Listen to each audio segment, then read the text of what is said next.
Assalamu alaikum wa rahmatullahi wa barakatuh. Avant que tu continues, prends une seconde, respire profondément, parce que ce que tu es sur le point d'entendre n'est pas un simple message. C'est peut-être une réponse que ton cœur attend depuis longtemps. Si tu es tombé sur cette vidéo aujourd'hui, ce n'est pas un hasard. Il y a des choses qu'Allah déclenche au moment parfait. Et peut-être que ce moment, c'est maintenant. Reste attentif. Parce que ce message pourrait bien changer ta manière de voir ta vie, tes relations, et ce qui est en train de t'arriver en silence. L'avertissement. Il y a des moments dans la vie où tout semble identique. Les mêmes visages, les mêmes conversations, les mêmes habitudes qui se répètent comme un écho sans fin. Et pourtant, quelque chose a changé. Pas autour de toi. En toi. C'est subtil, presque imperceptible. Mais si tu es honnête avec toi-même, tu le ressens. Ce silence étrange dans ton cœur, ce détachement que tu n'arrives pas à expliquer, cette sensation que tu n'es plus totalement à ta place, même là où tu étais autrefois heureux, comme si ton âme avait déjà quitté un endroit, alors que ton corps y est encore. Et ça te perturbe. Parce que rien n'a réellement changé extérieurement. Mais intérieurement, tout est en train de se déplacer, comme une porte invisible qui s'entr'ouvre lentement, sans bruit. Et ce n'est pas un hasard si tu es ici, maintenant, en train d'écouter ces mots. Il y a des messages qui ne viennent pas pour informer. Ils viennent pour réveiller, et celui-ci te concerne directement. Oui, toi. Pas la personne à côté de toi. Pas quelqu'un d'autre. Toi. Celui ou celle qui a commencé à ressentir que certaines conversations deviennent lourdes, sans raison apparente. Celui ou celle qui sourit encore, mais dont le cœur n'est plus vraiment présent. Celui ou celle qui commence à regarder certaines personnes avec une distance nouvelle. Et tu te demandes, pourquoi je ne ressens plus comme avant? Pourquoi ce qui me suffisait hier me semble vide aujourd'hui? Ce n'est pas une perte, c'est une transition. Allah dit, il connaît ce qu'il y a devant eux et ce qu'il y a derrière eux, tandis qu'eux ne cernent de sa science que ce qu'il veut. Tu ne comprends pas encore ce qui t'arrive, parce que tu es au milieu du changement, et le milieu est toujours confus, toujours inconfortable, toujours silencieux. Mais laisse-moi te dire une chose que peu de gens acceptent. Avant qu'Allah te donne quelque chose de nouveau, il change ce que tu ressens pour l'ancien. Il ne commence pas par enlever, il commence par détacher. Et ce détachement, tu es en train de le vivre en ce moment. Regarde bien ta vie. Les endroits où tu te sentais vivant te semblent maintenant ordinaires. Les personnes avec qui tu riais ne résonnent plus de la même manière. Même tes rêves commencent à changer, sans que tu aies décidé de quoi que ce soit. Pourquoi? Parce qu'un déplacement est déjà en cours, mais pas encore visible. Un déplacement intérieur, un réalignement de ton âme. Allah dit, Allah est subtil dans ce qu'il veut. Subtil. Cela veut dire que tout ne sera pas évident. Tout ne sera pas logique. Tu ne recevras pas une explication claire. Tu ressentiras. Et c'est tout. Et parfois, ce ressenti fait peur, parce qu'il t'éloigne de ce que tu connais. Et l'être humain aime ce qu'il connaît, même si ça ne lui fait plus de bien. Alors laisse-moi te poser une question, et prends un instant pour y répondre sincèrement. Et si ce malaise que tu ressens n'était pas un problème à réparer, mais un signal à écouter? Parce que beaucoup de gens passent à côté de leur destinée, non pas parce qu'ils ne reçoivent donc pas de signes, mais parce qu'ils les ignorent. Ils s'accrochent, ils forcent, ils restent là où leur cœur n'est plus, et lentement, ils s'éteignent. Mais toi, tu ressens, et ça change tout. Parce que ressentir, c'est déjà être guidé, même si tu ne comprends pas encore vers quoi. Il y a une histoire que peu de gens racontent, celle d'une femme qui vivait une vie parfaite. Tout était stable, rien ne manquait, mais chaque nuit, elle ressentait un vide inexplicable. Pas un manque matériel, un vide intérieur. Elle a essayé de l'ignorer, de se distraire, de se convaincre que tout allait bien, mais ce vide ne partait pas. Au contraire, il grandissait.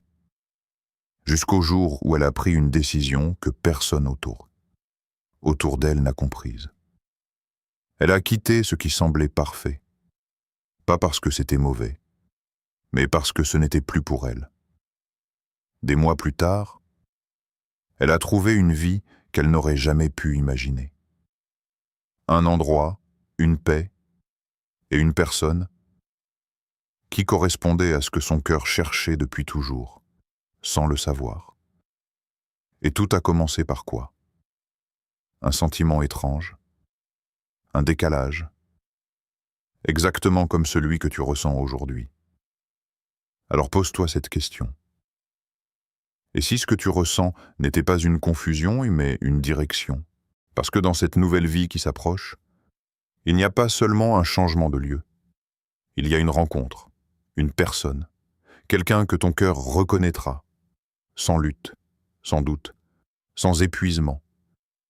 Mais attention, ne te précipite pas dans l'imagination.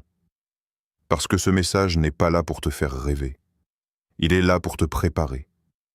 Car chaque bénédiction vient avec une responsabilité.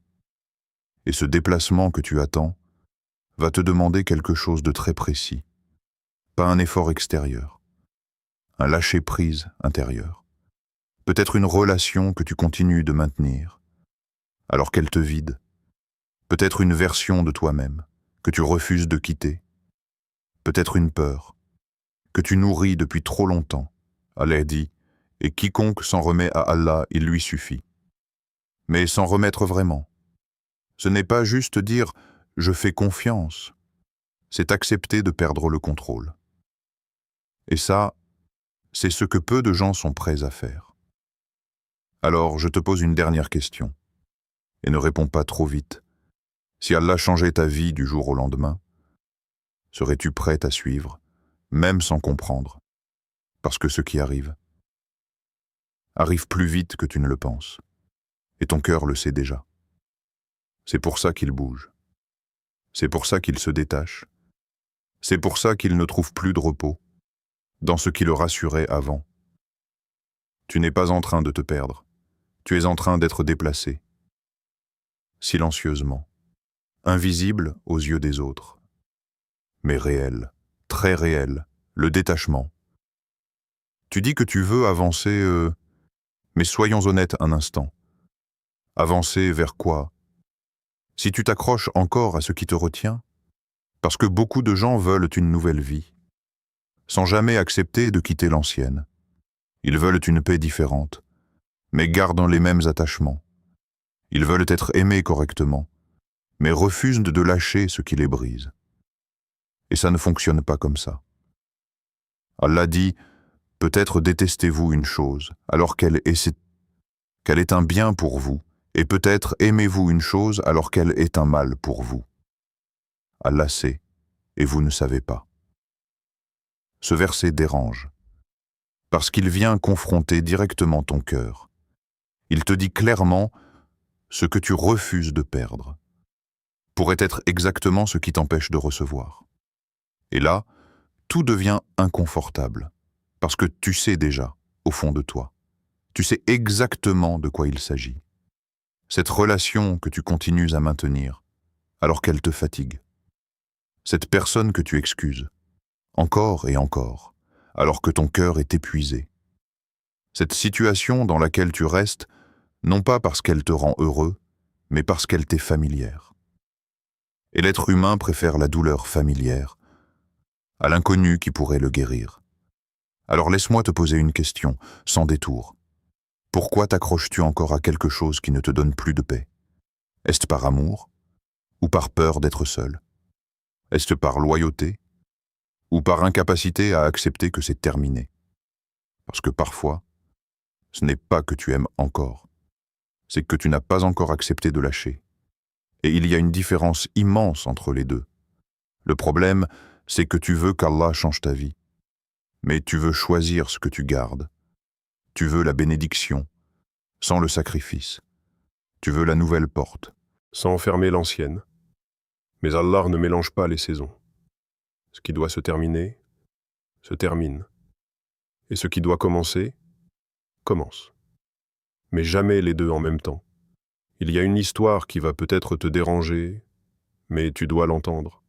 Un homme levait ses mains chaque nuit en disant « Ya Allah, change ma vie, donne-moi quelque chose de meilleur. » Et Allah lui répondait, pas avec des mots, avec des situations, une opportunité de partir.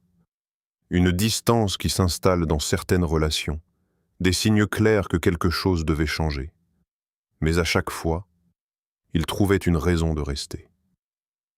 Ce n'est pas le bon moment. Et si je regrette, je ne suis pas prêt. Alors Allah a laissé le temps passer, jusqu'au jour où ce qu'il refusait de quitter a été retiré de force. La relation s'est brisée. La stabilité a disparu. Tout ce qu'il pensait contrôler lui a échappé. Et dans ce moment de perte, il s'est effondré. Il a pleuré. Il a crié. Il a demandé « Pourquoi ?» Mais avec le temps, quelque chose d'étrange s'est produit. Le calme est revenu. Une paix qu'il n'avait jamais ressentie auparavant. Une clarté nouvelle. Et surtout, une vie qu'il n'aurait jamais osé choisir lui-même. C'est là qu'il a compris. Ce qu'il appelait perte était en réalité une délivrance. Et toi, qu'est-ce que tu appelles perte aujourd'hui? Qu'est-ce que tu refuses d'accepter? Qu'est-ce que tu continues de retenir? Alors que tout en toi te dit de lâcher. Parce que la vérité est brutale, mais libératrice. Tu ne peux pas rencontrer la bonne personne. Si tu es encore émotionnellement attaché à la mauvaise, tu ne peux pas entrer dans une vie alignée. Si tu continues à nourrir ce qui te désaligne, tu ne peux pas recevoir ce qu'Allah a écrit pour toi, si tes mains sont déjà pleines de ce qui n'est pas pour toi. Alors pose-toi cette question, et ne fuis pas la réponse. Qu'est-ce que tu perds réellement en lâchant une personne ou une illusion? Parce que parfois, tu ne t'accroches pas à la personne, tu t'accroches à ce que tu espérais qu'elle devienne. Et ça, c'est encore plus difficile à lâcher. Mais écoute bien ceci. Allah ne retire jamais quelque chose, sans voir ce que toi, tu ne vois pas. Il ne ferme jamais une porte, sans savoir ce qu'il y a derrière celle que tu refuses encore d'ouvrir. Allah dit, « Et quiconque craint Allah, il lui donnera une issue favorable, et lui accordera ses dons par des moyens sur lesquels il ne comptait pas. Mais cette issue, elle ne vient pas pendant que tu t'accroches. Elle vient quand tu lâches, quand tu acceptes, quand tu arrêtes de négocier avec ce qui doit partir. Et oui, ça fait mal. Le détachement n'est pas une sensation douce. C'est une rupture intérieure. C'est dire au revoir à une version de toi-même. Qui s'était attaché? Qui avait espéré? Qui avait imaginé? Mais laisse-moi te dire quelque chose que peu de gens réalisent. Ce n'est pas la perte qui te fait souffrir. C'est la résistance. Plus tu résistes, plus ça fait mal. Plus tu t'accroches, plus ça te déchire. Mais au moment où tu acceptes, quelque chose change. Pas immédiatement autour de toi, mais en toi. Une légèreté, un espace, une ouverture. Et c'est dans cet espace que la nouvelle vie commence à entrer. Alors je vais te poser une dernière question. Une question honnête. Une question que tu ne peux pas contourner. Si Allah te demandait aujourd'hui de lâcher ce qui te retient, serais-tu capable de lui faire suffisamment confiance pour le faire? Pas demain, pas quand tu seras prêt, maintenant. Parce que la personne que tu vas rencontrer, la vie que tu vas vivre, l'endroit où tu vas aller, Tout cela existe déjà dans le plan d'Allah. Mais il y a une condition, une seule, que tu sois vide de ce qui ne t'est plus destiné. Et pour l'instant, tu tiens encore. La rencontre écrite. Il y a une âme, quelque part sous le même ciel que toi. Elle respire, elle vit, elle traverse, elle aussi, des épreuves que tu ne vois pas. Et pourtant, sans même vous être rencontrés, vos chemins sont déjà liés. Pas par hasard, pas par coïncidence, mais par une écriture ancienne, silencieuse, parfaite. Une écriture que personne ne peut effacer. Allah dit, et parmi ces signes, il a créé de vous, pour vous, des épouses afin que vous trouviez auprès d'elles la tranquillité. Et il a mis entre vous affection et miséricorde. Regarde bien ce mot « tranquillité ». Pas excitation, pas obsession, pas confusion, tranquillité. Cela veut dire que ce que tu attends n'est pas censé te troubler, mais t'apaiser.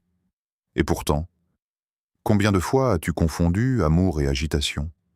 Combien de fois as-tu cru que souffrir pour quelqu'un était une preuve de sincérité? Combien de fois ton cœur s'est accroché à des relations instables, en pensant que c'était intense, donc réel? Mais laisse-moi te murmurer une vérité que ton âme reconnaît déjà.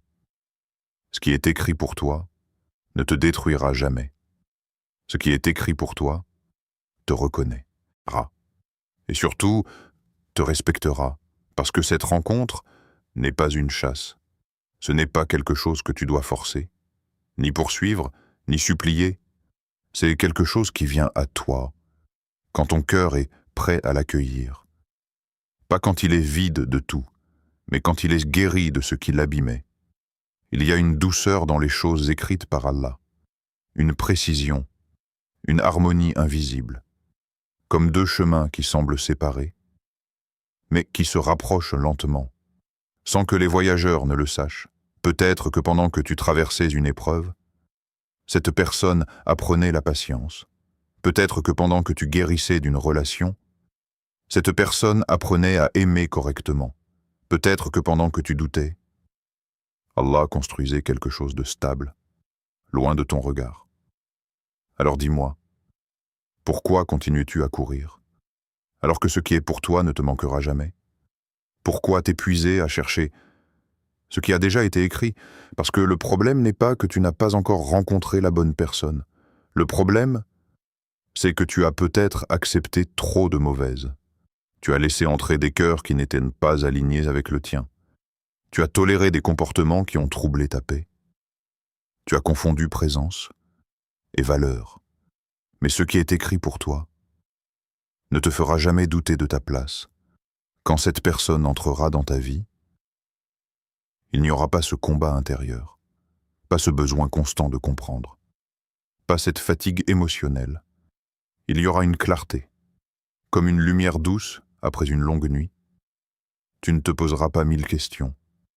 Ton cœur reconnaîtra, sans effort, sans peur, comme s'il disait « Enfin, mais laisse-moi te poser une question et sois sincère. Es-tu prêt pour une relation qui ne te fait pas souffrir? Parce que parfois, on s'habitue tellement au chaos que la paix devient étrange. On s'habitue à courir après l'attention, que la stabilité semble ennuyeuse. On s'habitue à être incertain, que la certitude fait peur. Et pourtant, c'est exactement ça, l'amour écrit. Un endroit où tu peux respirer, sans te forcer, sans te perdre, sans te trahir. Mais comprends ceci. Cette rencontre n'est pas seulement une bénédiction, c'est une responsabilité. Parce que la personne qui t'est destinée n'est pas là pour remplir un vide temporaire. Elle est là pour construire avec toi, élever avec toi, avancer avec toi. Et pour ça, ton cœur doit être prêt, pas parfait, mais sincère, pas sans blessure, mais guéri de ce qui aurait pu détruire cette relation. Allah dit, Le jour où ni les biens ni les enfants ne seront d'aucune utilité, sauf celui qui vient à Allah avec un cœur saint. Un cœur saint. Ce n'est pas un cœur qui n'a jamais souffert. C'est un cœur qui a appris, qui a compris, qui a laissé partir ce qui devait partir. Alors peut-être que tu te demandes pourquoi ce n'est pas encore arrivé. Pourquoi cette personne n'est pas encore entrée dans ta vie? Pourquoi tu ressens cette attente, ce silence, ce vide parfois? Mais si ce n'était pas un retard, et si c'était une préparation, parce que l'amour que tu attends n'est pas ordinaire. Il n'est pas basé sur des émotions instables. Il est basé sur quelque chose de plus profond, plus pur, plus aligné. Et ce genre de relation ne se précipite pas. Il se construit dans l'invisible, avant d'apparaître dans le visible. Alors pendant que tu attends, quelque chose se passe. Ton cœur est travaillé. Tes intentions sont affinées, tes attentes sont purifiées. Et de l'autre côté, quelqu'un est aussi en train de devenir prêt, sans savoir que toi aussi, tu existes. Deux histoires, deux chemins, deux cœurs, qui avancent vers un point de rencontre déjà écrit. Alors ralentis, respire et observe. Parce que parfois, ce que tu cherches avec tant d'efforts est en train de venir à toi, avec douceur, sans bruit, sans précipitation. Et quand ça arrivera, tu comprendras pourquoi rien avant n'a fonctionné. Pas avec douleur, mais avec clarté. Comme une évidence qui ne demande aucune explication. Comme si tout ce que tu avais traversé n'était pas une perte, mais une préparation silencieuse vers cette rencontre. Le déplacement. Tu pensais que c'était seulement une rencontre, mais ce n'est pas ça. Ce qui arrive dans ta vie est plus grand que ça. Ce n'est pas juste quelqu'un qui entre, c'est une transformation qui commence. Parce que certaines rencontres ne viennent pas compléter ta vie, elles viennent la redéfinir. Et avec cette redéfinition, il y a un mouvement, un déplacement, pas seulement physique, pas seulement un changement de ville ou de maison, mais un basculement profond, un changement de réalité. Tu ne vas pas seulement aller ailleurs, tu vas devenir quelqu'un d'autre. Et ça, peu de gens sont prêts à l'accepter. Parce que tout le monde veut une nouvelle vie, mais personne ne veut abandonner son ancienne identité. Tout le monde veut évoluer, mais sans perdre ses repères, sans quitter ce qui est confortable, sans déranger ce qui est stable. Mais ce que tu ne comprends pas encore, c'est que ce que tu appelles stabilité est parfois exactement ce qui bloque ton élévation. Allah dit « Et quiconque place sa confiance en Allah, il lui suffit. » Mais fais attention à ce verset, parce qu'il est souvent mal compris. Faire confiance à Allah, ce n'est pas rester immobile en attendant que tout change. C'est avancer, même quand tu ne comprends pas. C'est lâcher, même quand tu as peur. C'est dire « oui », alors que tout en toi tremble. Et le déplacement dont on parle ici va te demander exactement ça. Pas une petite décision, un saut intérieur, un abandon du contrôle. Peut-être que tu vas devoir quitter un environnement qui t'a construit, mais qui ne peut plus te porter. Peut-être que tu vas devoir t'éloigner de certaines personnes, pas parce qu'elles sont mauvaises, mais parce qu'elles ne sont plus alignées avec ce que tu deviens. Peut-être que tu vas devoir dire adieu à une version de toi-même, que tu pensais être toi pour toujours. Et c'est là que beaucoup s'arrêtent, parce que le changement réel fait peur. Pas le changement en surface, pas les paroles, le vrai changement, celui qui te demande de laisser mourir une ancienne identité. Alors laisse-moi te poser la question que peu osent t'affronter. Qui es-tu sans ce que tu connais aujourd'hui, sans ces habitudes, sans ces relations, sans cet environnement? Est-ce que tu sais encore qui tu es? Ou est-ce que tu t'es construit à travers ce qui t'entoure? Parce que le déplacement que tu vis va te révéler à toi-même. Pas à travers ce que tu avais, mais à travers ce que tu deviens. Et ça peut être déstabilisant, parce que tu vas entrer dans une phase où rien ne sera totalement clair. Un entre-deux. Plus tout à fait l'ancienne version de toi, mais pas encore totalement la nouvelle. Et cet espace est inconfortable, silencieux, parfois même solitaire. Mais c'est dans cet espace que la transformation réelle se fait. Allah dit, Allah n'impose à aucune âme une charge supérieure à sa capacité. Donc, si ce déplacement est devant toi, c'est que tu es capable de le traverser, même si tu ne le ressens pas encore, même si tu doutes, même si tu hésites, parce que la capacité ne vient pas avant le changement. Elle se révèle pendant. Mais il y a quelque chose que tu dois comprendre et accepter. Tout le monde ne va pas te suivre dans cette nouvelle étape.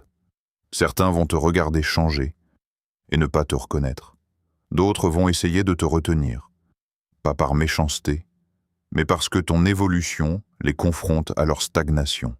Et ça crée des tensions, des incompréhensions, des jugements. On va te dire, tu changes trop, tu n'es plus comme avant. Pourquoi tu compliques les choses? Mais la vraie question, c'est pourquoi devrais-tu rester le même, alors qu'Allah t'appelle à évoluer?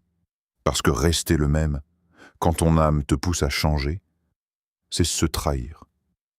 Et tu le sais, tu le ressens. Ce tiraillement intérieur, cette sensation que rester te coûte plus cher que partir, même si partir fait peur. Et c'est là que la confiance réelle commence. Pas quand tout est clair, pas quand tout est facile, mais quand tu avances sans tout comprendre, quand tu fais un pas sans voir toute la route, quand tu dis Bismillah et que tu te lances, parce que tu sais que ce n'est pas toi qui contrôle, c'est lui. Alors imagine un instant que tout change. Du jour au lendemain, un nouvel endroit, une nouvelle vie, une nouvelle personne à tes côtés. Est-ce que tu es prêt à ne plus être celui que tu étais? Pas juste en apparence, en profondeur, dans tes choix, dans tes réactions, dans ta manière d'aimer, parce que la personne que tu vas rencontrer n'est pas destinée à la version ancienne de toi. Elle est destinée à celle que tu es en train de devenir. Et si tu refuses de changer, tu risques de manquer ce qui est écrit pour toi. Pas parce que ce n'était pas destiné, mais parce que tu n'étais pas prêt à l'incarner. Alors écoute bien ceci, grave-le dans ton cœur. Quand Allah décide de te déplacer, ce n'est jamais pour te perdre. C'est pour t'aligner avec un lieu, avec une personne, avec une version de toi-même que tu n'as pas encore rencontrée. Et ce moment se rapproche, plus vite que tu ne le penses. Tu le sens déjà, dans ce malaise, dans ce détachement, dans ce besoin de changement que tu ne peux plus ignorer. Ce n'est pas une crise, ce n'est pas une confusion, c'est un appel à bouger, à évoluer, à faire confiance, même sans preuve, même sans garantie. Parce que la garantie n'a jamais été dans le contrôle, elle a toujours été dans la confiance. Et maintenant, tout dépend de toi, pas de ce qui est écrit, mais de ta capacité à dire oui quand le moment viendra.